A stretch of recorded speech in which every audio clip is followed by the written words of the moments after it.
We have talk that we will have self-driving cars one day. I'm surrounded by computers, and they're all messing up. So I don't want to get in any self-driving car yet until they figure this out. The music is nice, but I don't know where it came from. All right. Laurie Williams is on the phone from Bob Wine's Community Gardens and Nursery. I hope this is working. Laurie, are you there? Yes, I'm here. Oh, there you are. How are you today? I'm good. How are you? Good. How's your computer working? Seems to be working okay. Are you having issues today? Oh, yeah. And we have a story later on about these self-driving cars, and I'm thinking, I mean, isn't the whole thing based on computers? They mess up. What's going to happen if it messes up and you're driving down the highway? That's exactly right. I don't think I'd want one yet. Oh my God. They got to get all those bugs worked out first, right? So yes. Do you have any relatives up in the Northeast? Yes, I do. Did you speak to any of them? Did they get that storm? No, I haven't, but I saw one of our friends on Facebook that lives in Tennessee, and she got a bunch of snow, I guess, over the weekend up around Gatlinburg. They got snow in Gatlinburg? Yes. Crazy. I do like that. I would love to see snow. I really hardly see snow anymore in the last couple decades. I'd love to go see snow, but I sure would not want to have to drive and live in it. You want to be a visitor. You want to be the opposite of a snowbird, right? That's right. Yeah, me too. That's exactly what I want. All right, Robin gave me the list of plants that you are advertising right now, and I have a question about a few of the names. Oh, no. Okay. Crown of Thorns. Yes. Is that the same thing that they put on Jesus' head? I believe so, yes. I've heard that, yes. Wow. Yeah. Are they really pokey? I mean, I don't want them. Oh, yes. Yeah? Crown of Thorns, yes, they have, yeah. They're really pretty. They put blooms on, pink blooms or white blooms. Really? Some red blooms, but they are very thorny, so. All right. Is that another name for bougainvillea, or is that the same? No, bougainvillea is different. Oh. No, those are the thorns from hell. No, those are the thorns from hell in the bougainvillea. These are the thorns of Christ. It's two different parts of the Bible. Yes. All right, how about this one? Nicotiana? Is it like tobacco? What is nicotiana? Yes, it is. It's also called a tobacco plant. But it's nicotiana. It is a perennial. They come in, we've got 3 colors right now, red, white, pink. They also come in salmon. It's a perennial. It comes back every year. So, yes, we have that right now also. All right, now, there's one called sunhosta. Is that what they take in Mexico in the middle of the day, a sunhosta? No. No, okay. What is it? What is sunhosta? Sunhosta is also, up north you have hosta plants that you can plant all around. And down here, those hostas won't grow. They have to have a lot of shade. And we have a variety, it's called a sunhosta, that will grow down here, and it puts up a spike with real pretty white blooms. And it has a variegated leaf, which is a yellow and green leaf. Kind of looks like a lily. It has a nice broad leaf to it. But that's sunhosta. See, Ocala has this horse fever? Yes. There's a town, I think it's in Tennessee. They've got bull fever. They have big bulls all over town that are painted. Really? Oh, wow. Yeah, well, I was thinking we could paint sunhostas on them, and then it would be the sunhosta bowl. There you go. And all the kids would say, I told you I was pronouncing it right all along. What is, here's another one on here. The golden rain tree. Now, that's a pretty name. Yeah, golden rain trees. They make a big shade tree. You see a lot of them around. They usually will start out blooming with a yellow flower, and then after they bloom yellow flowers, they put on like a salmon-y, peach-colored seed pod. Some people like them, some people don't, because they do drop those seeds, and they can pop up, around in the yard. But they're really pretty when they're blooming, and they're just now finishing up blooming. They've been blooming quite a bit. I wonder if I've seen it. It seems like I may have seen that one. Okay. You probably have. You just don't remember. And then another good one is a cassia. Cassia puts on yellow blooms. They're starting to bloom now. It's a perennial. They do very well also. All right, here's another one that I'm just basing these on names. Now, the next one looks like something I might buy. The super tuna. I think I would love that. The super tuna? Yes, it's super tunia is what it's called, and they didn't spell it right, but it's a petunia that is more like a ground cover petunia that blooms yellow, pinks, or reds, and they're very hardy in the wintertime, and they also will go through the summer until like about middle of August, 1st of September, and then they kind of die out, and then you put something else in. I like mayonnaise on my tuna. Muley grass, am I saying it right? Muley grass? Yeah, muley grass is blooming right now, too. That's a really good, you see a lot of that around in the golf courses and some of the subdivisions in their entrances and stuff. It's the grass that gets about 3 feet tall, and then it puts on a real pretty pink bloom, kind of pinkish purple blooms. You see them a lot on the golf courses too. And the last one I marked off here is the boxwood, the wintergreen boxwood. Yes. That sounds pretty. What is that? Yeah, wintergreen boxwood. It's just a shrub. It's a real hardy shrub that you can put around the house, or kind of like a foundation plant. Real familiar. A lot of people know what boxwood is. It's, just a green shrub that stays green all year. The wintergreen is a darker green, and then there's just a regular Japanese boxwood, which is like a lighter green color. Really? So are you trick-or-treating tomorrow? Do you need some candy? No, I'm not trick-or-treating tomorrow. No, you don't like candy? Do you have a candy from your... What era in your life, what decade were you most likely to eat candy? Between the 70s and 80s. Oh, so then you must have had the Chico sticks in your trick-or-treat bag. Did you have Chico sticks? Yes. Oh, yeah. Did you like them? Yes. I did, too. Candy corn. Candy corn comes from the 1920s. We had this whole thing. Well, yeah.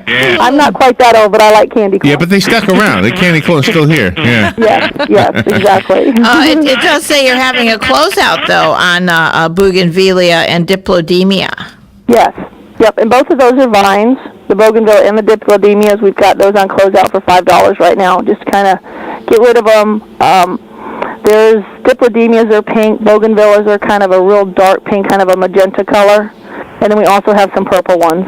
It's got a couple different colors of those. Yeah, by the way, what we didn't mention was the prices. You have some really good prices. All the things I mentioned, hopefully you realize I'm having fun with Laurie, but the prices are really amazing. If you're interested in any of those, let me see. Yeah, like the boxwood, we've got the boxwood on sale for $3.99. The super tunias are $3.99. Those closeout on those bougainvilleas and diplodemias are $5. The nicotiana, that perennial, is regularly $2.99. We've got them on sale for $1.99. We've also got lemongrass. Lemongrass is good for mosquitoes. Helps repel them. Also, we have citronella that repels the mosquitoes, both of those. So, a lot of good stuff right now. And you've got live oak trees that are like half off, and red maple trees that are like $100 off. It's pretty amazing, your prices. Yeah, yes. Yep, and then we also offer delivery and planting. Some of our trees include delivery and planting. Some of them, the smaller ones, you can pick up and plant yourself. And then we have a special going on our smaller, $59 and $79 trees that are buy one, get one half price. So you buy one, and then the second one is half price. Wow. Oh, I didn't see the small print here. The green Pitsiporium. What is that?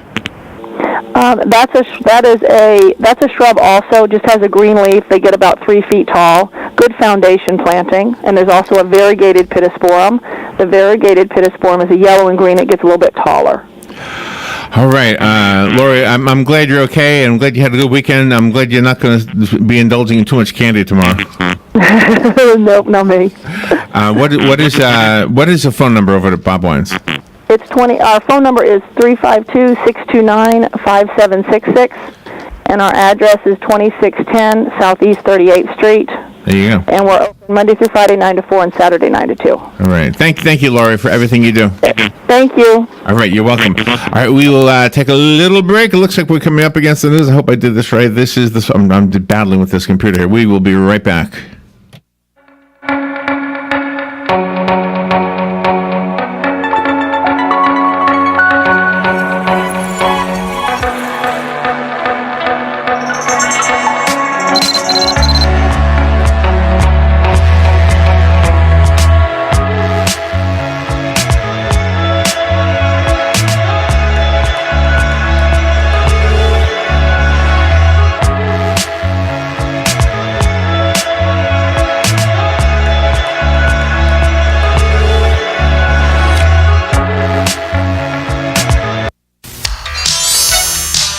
Pasture mowing. Our tractor services include bush hog, disking, front end loader, box blade, and stump grinding. We also have zero-turn mowers for the smaller paddocks, aisleways, fence rows, and lawn care. Fence row spraying is also available for weed control. We are licensed and insured. Gene Powell Pasture Mowing, 352-629-2440 or online at PowellGen, G-E-N. And news. I'm Larry Spillman. Whether it's joblessness, homelessness, or failure to launch, a lot of people have ended up on the couch or in the spare room of friends and family during the last decade, including adult children returning to live with their parents. But the law makes it difficult to tell these people to move out. Tampa Republican State Senator Dana Young wants to make it easier with a bill filed for next year's legislative session. It provides a description of when a transient occupancy terminates. It would change many categories of residents, including former boyfriends and girlfriends, to transient occupants if the address on their driver's license changed less than a year ago. That would make it easier for homeowners and primary residents to give couch surfers the boot. More Puerto Rican refugees are arriving in Florida every day, and Hispanic lawmakers in the state legislature are asking FEMA for help with housing. State Representative Renee Plasencia says many of the evacuees are staying with family and friends, but that can only last so long. The honeymoon period is over at some point, so we'll have families who are staying with aunts, uncles, cousins, distant relatives or friends, but then after 3, 4, 5 weeks, they feel like it's time for them to move on and try to find their own place. Senator Victor Torres says housing was a problem even before Irma and Maria. There was a great need for affordable workforce housing prior to this crisis, which now has been compounded. Torres is asking FEMA to set up emergency housing to provide temporary shelter as the refugees try to rebuild their lives. Rick Flagg, Tallahassee. SpaceX is targeting the launch of a South Korean communication satellite from Kennedy Space Center for this afternoon. Liftoff of a Falcon 9 rocket from Launch Complex 39A is scheduled for 3:34 p.m. Eastern Time. With news on the Florida News Network, I'm Larry Spillman.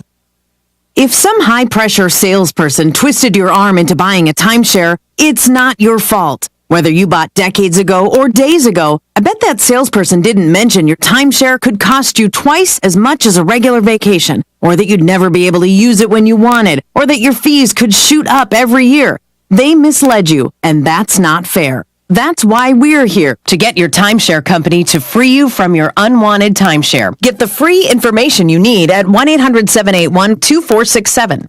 We're the Timeshare Exit Attorneys, America's #1 timeshare exit service run by real attorneys, not sales companies or middlemen. It was a salesperson who got you into this mess. Don't rely on a salesperson to get you out. We've got a 100% service guarantee, and our team has already helped thousands of people get out of unwanted timeshares. For free information, call 1-800-781-2467. That's 1-800-781-2467, 1-800-781-2467.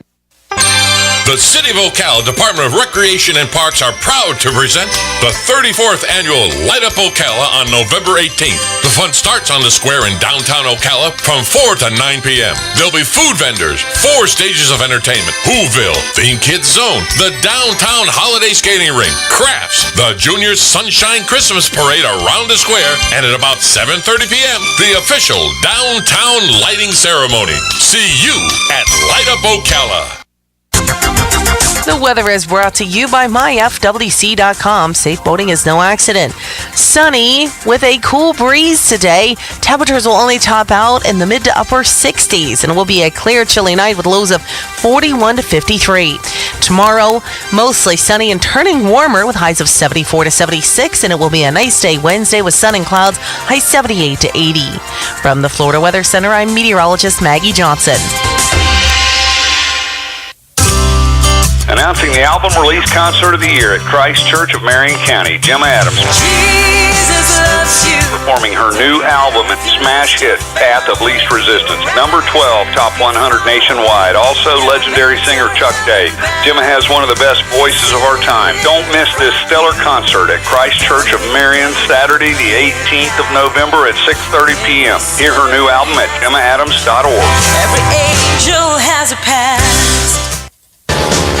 Hi, this is Brad. I want to take a moment to talk about a serious issue. In the next 5 years, the aviation industry is projected to have a shortage of commercial pilots. Now is the time to start training. Ocala Flying Club has started a scholarship for the youth of Marion County ages 17 to 24. The club will donate up to $4,000 towards a pilot's license. This will help get the student on their way to obtaining their commercial pilot license. If this sounds like something you would be interested in, or if you know someone that would be, please contact Ocala Aviation Services, 861-7484.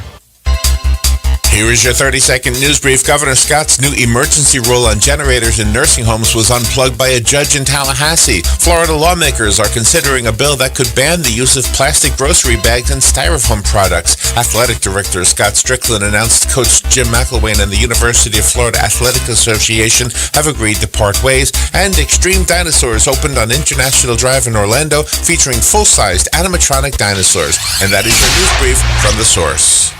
Hey, Matt, I know Sunrise Automotive does auto stuff, but I need some tires for my truck. Can you recommend someone? Yes, I can. We do that. No, I mean, I need them installed and balanced and all that. Yep, we do that. Well, my son needed his windows tinted. Yep, we do that. I need my seat replaced. Yep, we do that too. I need a new roof line, a new spoiler, and a new trunk. We can even do that too. Okay, I get it. I suppose you can also do a radio show too, huh? Well, as a matter of fact, join me every Monday at 10 for auto repair with personal care here on The Source.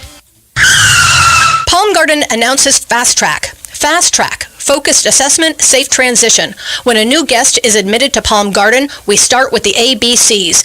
A is the assessment to determine what the guest needs. B is for basic care, which is excellent nursing and therapy. And C is for consistency to provide what's needed throughout the stay.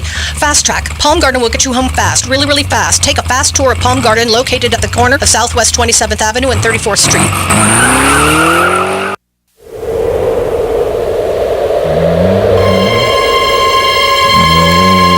Spooky room. Yeah. Are you sure this is a safe haunted house? Oh, of course it is, Giant. We have to knock on the door first. All right, we have some totally useless information we want to share with you. Okay. That's scary. Now that is a scary, scary thing. Yes. It is. It's giving me chills now. It's like I'm looking around here. All right, totally useless information. Jim George gave us this book. I wanted to share it with you. Okay. Are you ready for some totally useless information? Actually, I don't think this is all so totally useless. Okay. Let's see. I'll just pick one at random.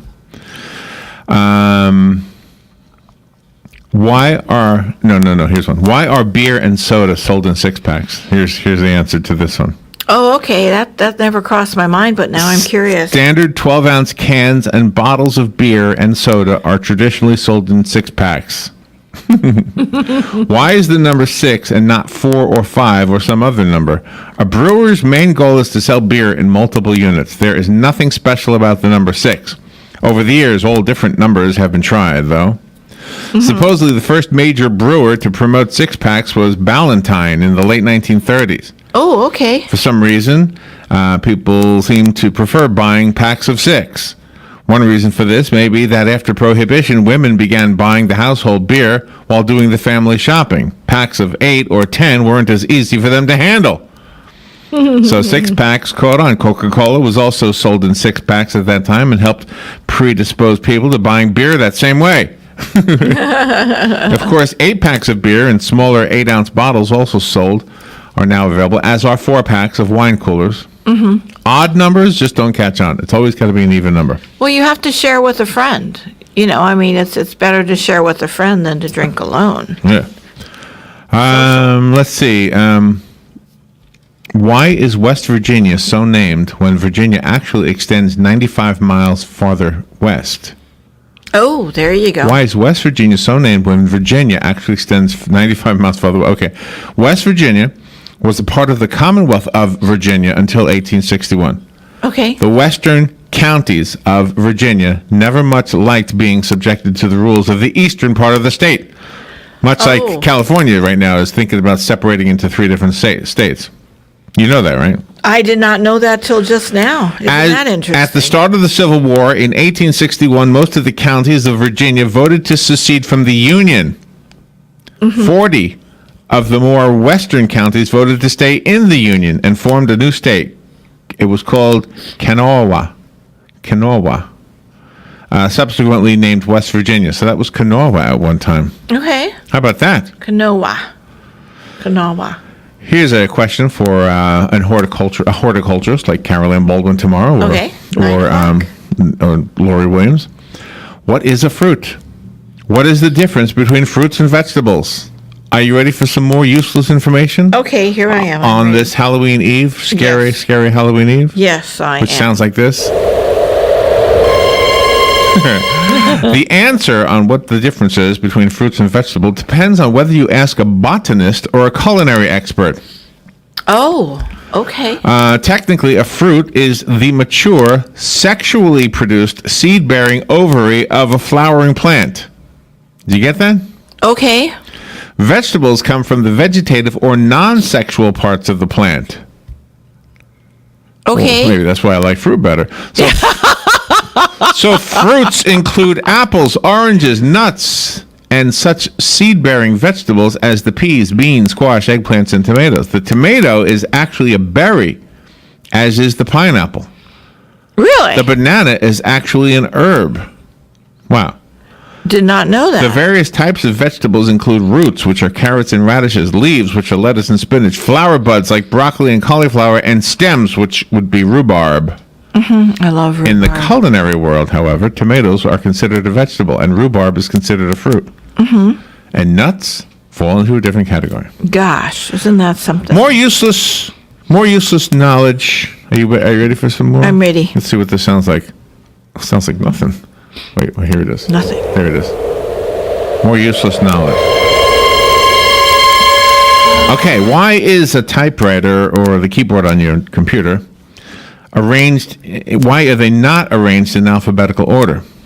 You know, it's the QWERTY system, QWERTY, right? QWERTY, yes. QWERTY. QWERTY. The first practical typewriter was built in 1867 by Christopher Latham Scholes. E. Remington and Sons, makers of guns in New York, put a successful model on the market in 1874. Some early typewriter models had used toy building blocks for keys. These original typewriters did have their keys in more or less alphabetical order, which seemed to make sense at the time.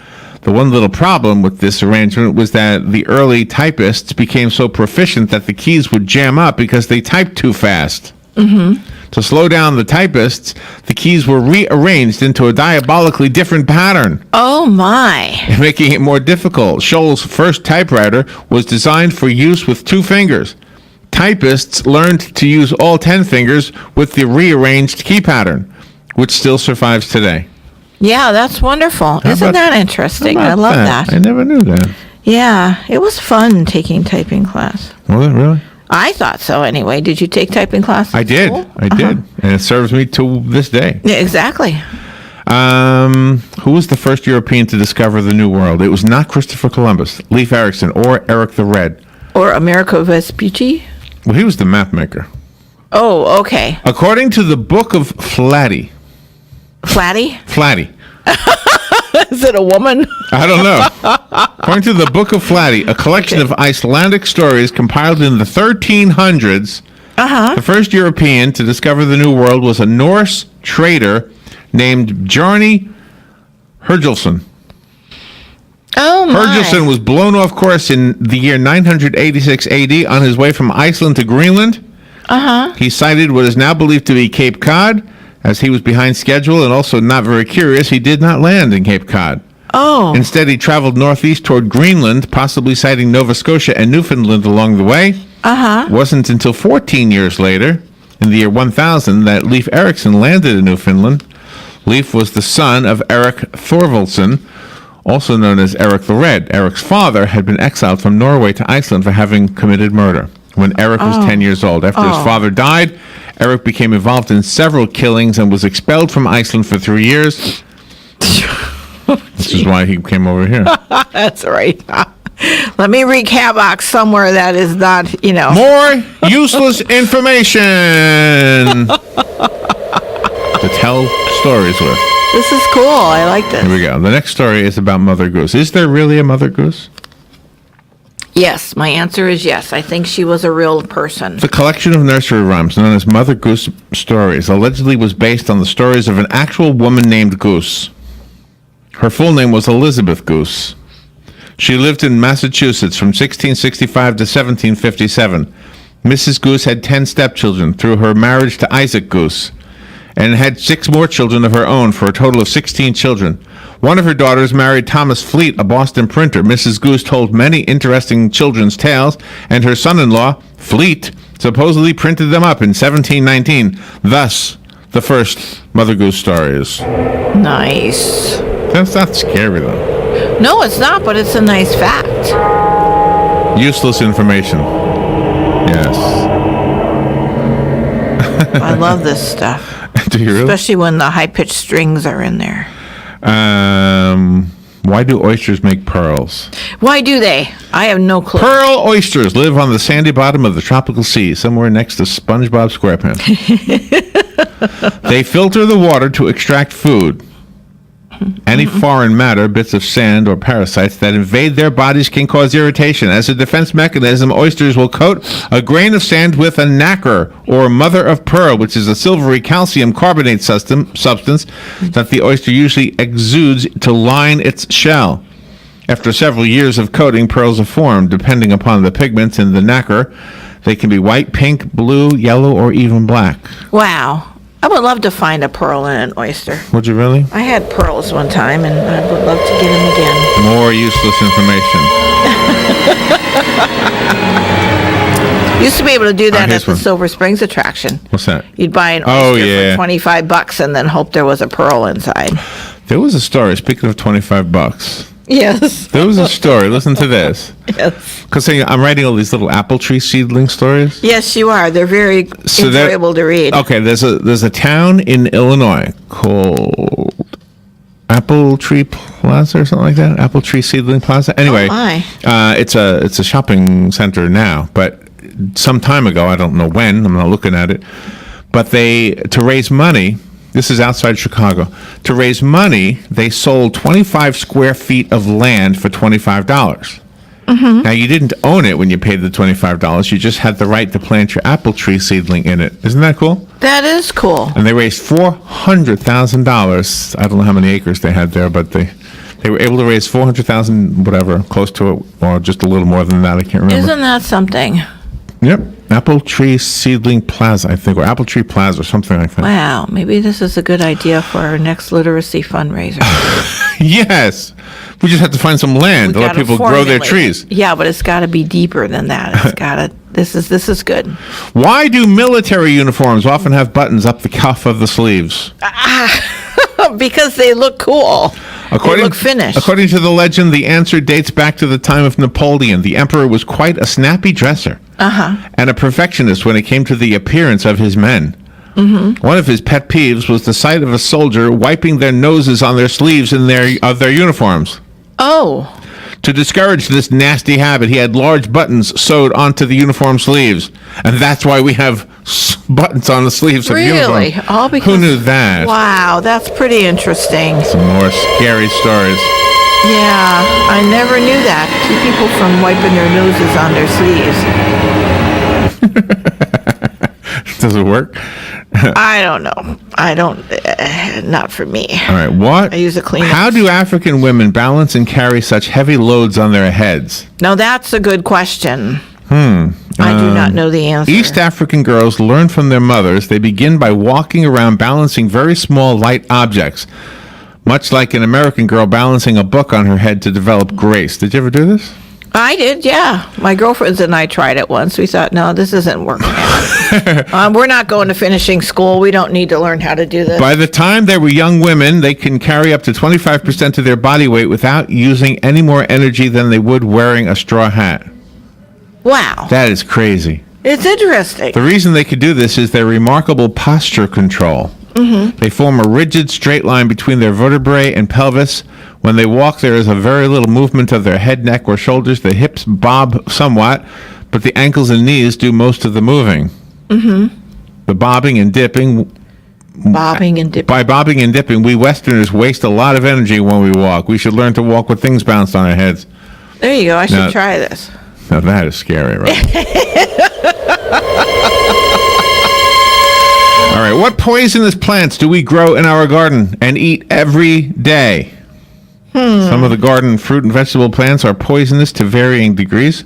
Oh, it's that parsley. Isn't parsley poisonous? We don't necessarily eat the poisonous parts of the plants. Is parsley poisonous? I don't know. I didn't get there yet. Let's see. Okay. Apricot pits, for example, can be fatal if ingested. Don't eat an apricot pit. Oh, man. The pit contains cyanogenic I love glycosides, apricots. which are converted into cyanide upon digestion. Well, you don't want to eat an apricot pit. Well, yeah, but sometimes you bite in accidentally, To an You're apricot trying to pit? suck the, Well, don't eat it. Don't eat it. Some hours after ingestion, the following symptoms may develop: pain in your stomach, vomiting, lethargy, sweating. In severe cases, the victim may become comatose or even tetanic convulsions. Oh, my gosh. Now, Pure that apricot. is scary. You got to be careful of that one. That is scary. I think we're up against a break. Oh. So we'll take a break. Okay. Because if we miss a break, that's scary stuff. We've got more useless information on the other side. I hope you're enjoying this edition of Useless Information with Robin and Larry. Yes. Are you sure this haunted house is pretend? Yes, it is, Giant. It's only pretend. When it really counts. Depend on the source for the latest weather updates, keeping you ahead of the storm. 96.3 FM, 1370 AM, The Source. The City of Ocala Department of Recreation and Parks are proud to present the 34th Annual Light Up Ocala on November 18th. The fun starts on the square in downtown Ocala from 4 to 9 p.m. There'll be food vendors, 4 stages of entertainment, Whoville, Theme Kids Zone, the Downtown Holiday Skating Rink, crafts, the Junior Sunshine Christmas Parade around the square, and at about 7:30 p.m., the official Downtown Lighting Ceremony. See you at Light Up Ocala.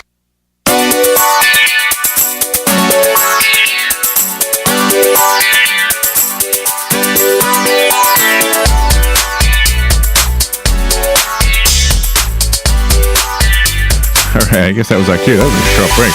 All right. The cat picture from yesterday. That's so funny. All right, where's our music for this segment? There it is. All right. We have more useless information because there's nothing scarier than having useless information in your head. Because it leaves little room for the useful stuff. Yeah. Just remember, next time you're wearing a uniform with buttons on the sleeve, why those are there. Don't be wiping your nose on your sleeve. Oh, this next one is good, and I've often thought about this. Why does orange juice taste funny after you brush your teeth? Oh, yeah. Now, what is that? I just, ugh. All right, let's see. This is due to a simple matter of chemistry. Most toothpaste contains the detergent sodium lauryl sulfate. Leftover sodium lauryl sulfate in your mouth makes sugar taste much less sweet than normal and causes the acid in the juice to taste bitter. There you go. There's your answer. Okay. That is scary. It is scary. You're putting all that stuff in your mouth. Okay. More useless information? Yes, please. All right, where do we get the names of the days of the week? It's the one thing that all religions seem to agree on, that there are 7 days in a week. There is no religion, there is no culture, there is no society that has 6 days or 8 days. Mm-hmm. Every culture, religion, and society throughout human history has had 7 days. Isn't that interesting? That is interesting. Early England was a much conquered country. The Romans and Saxons were two of the conquerors who left their mark on the development of the English language. Originally, all the days of the week had Roman names representing the planets. The Romans believed that the first hour of each day was ruled by a different planet, and the days of the week were named accordingly. After the Saxon invasions, certain days were renamed for Teutonic gods. Uh-huh. The name origins of the days of the week are as follows. You ready? Yes. Hold on, where's my music? Sunday is the English translation of the Latin Sun's Day, which is the old Teutonic people's sacred day of the sun. Monday is from the Anglo-Saxon monadeg, meaning Moon's Day. So we had Sunday and Moon Day. Tuesday is named in honor of the Teutonic god Tu, the son of Woden. Woden. Oh, I don't know Woden. I know an Odin. Woden, like a Woden town on a horse. Oh, okay. I Woden town on a horse. Wednesday is named after the supreme Teutonic god Woden. Oh. Yeah. Tu is the son of Woden, don't forget. Tu is the son of Woden, you said. T-U-E. Yeah, so Tuden gets his day Tuesday, and Woden gets his day Wednesday. He's got his day before the day of the dad. It's just the way it is, Robin. Wow. It's scary, I know. That is scary. Thursday is named for Woden's son, Thor. God of thunder and lightning. That's Thor's day. That's why it's Day? called. At least it sounds like Thor's day when you say His dad it. is Woden. I always thought his dad was Odin. No, it's Woden. Wow. Don't forget, he Woden in Woden town on the horse. Exactly. Friday is the Anglo-Saxon Frigg. What is that? This is named to honor Frigg. Yeah, but who is he? Frigg is the wife of Woden, the goddess of marriage and love. Oh, my gosh. By the way, there's another explanation for the word Frigg. And then Saturday. Saturday is from the Anglo-Saxon Saturdag and named for the Roman god of Saturn, considered to be a day of bad omen. Okay, the only day without narcissism. Or the bad omen. Gee. The Quakers and more modern Israelis have a more exact, less pagan-influenced system for naming the days. They simply call them the first day, second day, third day, etc. The Quakers are very practical and always take Amtrak. Yeah, they don't ever fly. They don't fly. They take Amtrak all the time. I love this useless trivia. This is so cool. All right. Why do cows lie down before it rains? Yes, why do they? Cows are not the smartest creatures around, it says here. They couldn't care less if it was raining, snowing, or sunny. They don't plan whether to lie down according to the weather. Mm-hmm. But they do. So why do they? Well, cows are lazy.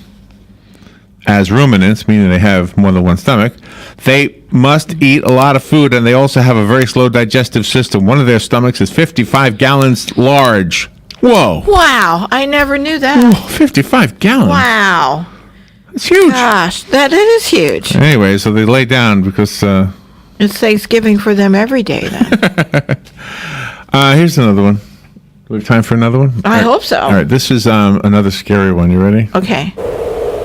I love this. What are graham crackers made out of? Oh. The obvious answer? Flour? They're made out of graham. There is such a thing? But what is graham? Yeah, what is graham? Well, graham crackers are made of graham flour. Graham flour is simply whole wheat flour. It was promoted by a 19th century Presbyterian minister named Sylvester Graham. Uh-huh. He was very active in the temperance movement. Graham felt that eating a healthful diet could cure alcoholism, aid digestion, and lead to a more wholesome lifestyle. His keen interest in bowel regularity led the press to nickname him the Peristaltic Persuader. I love this. This is one of my favorites. Peristaltic Persuader. The Peristaltic Persuader. When I eat a graham cracker, I will remember that. Honey-made grahams are the best. What else do we have? Why can your car radio receive FM stations in a tunnel but not AM stations? Oh, this is going to be interesting. AM signals are transmitted at low frequencies, ranging from 540 to 600 kilohertz. Uh-huh. These signals have wavelengths of 200 to 500 meters. FM radio signals are transmitted at higher frequencies from 88 to 108 megahertz. These signals have wavelengths only a few meters. The much shorter wavelengths of FM signals are not as easily absorbed by objects as are the longer AM waves. Instead of being absorbed by objects, FM waves are reflected and scattered about. This is why television signals are sent at wavelengths a little greater than and a little less than FM bands. A little greater than, okay. In fact, FM radio signals are found right between those of channels 6 and 7 on the VHF band. And AM radio signals can't bounce inside tunnels. In what? Inside tunnels. I guess they don't bounce inside tunnels. I guess they don't go. And finally, kids. Yes. Why do we celebrate Halloween? Yes. That's a Why good question. do we celebrate Halloween? Well, let me explain. Gather round. as I tell you the reason we celebrate Halloween. Okay. Now this is scary. I can't wait to hear this. Are you sure this is a safe haunted house? Yes, it is. The origins of Halloween are very old and very strange. Long before the Christian era, the Druids of Druid Hills, Ocala, Florida, used to celebrate the festival of Samhain. November 1st was the first day of the Druid year, and the festival of their sun god. And the Druids would put pumpkins all over the church lawn, selling them to raise money for the church. That's right. They believed that on the eve of the new year, the god of death summoned all the souls of the dead who had died during that year and decided what animal their spirits would take when they came back to life. Oh my. Wonder what I would be. What was scary right there is that there was a gap in the sound check. I don't know what happened. It's the spirits. They thought that the souls of the good would return as humans and that the punishment for the evil could be lessened by praying and offering of gifts to the gods of the dead. Cats were sacred to the Druids. Oh. As you can see over at Druid Hills United Methodist Church. All those cats running around like kings for a day. That's right. They're loving it. Under Roman rule, aspects of the Roman pagan harvest festival of the Pomonas were added. This is great. The practice of carving pumpkins into jack-o'-lanterns traces back to the early days of Mayor Kent Gwynn. Yeah, that's right. He was one of the Druids. Yeah, he's a sharp dresser, though. He wears cuffs on his Back in those days, people called him Jack.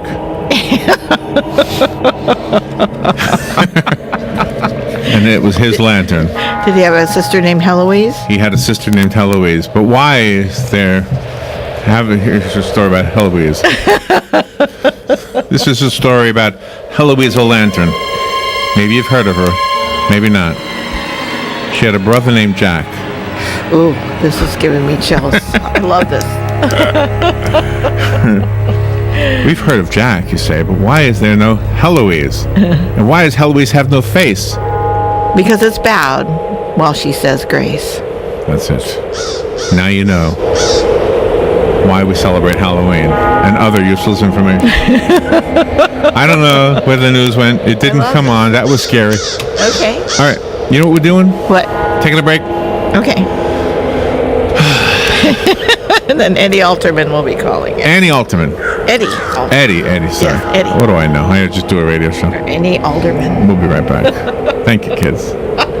Let's talk about putting needles in our bodies to feel better.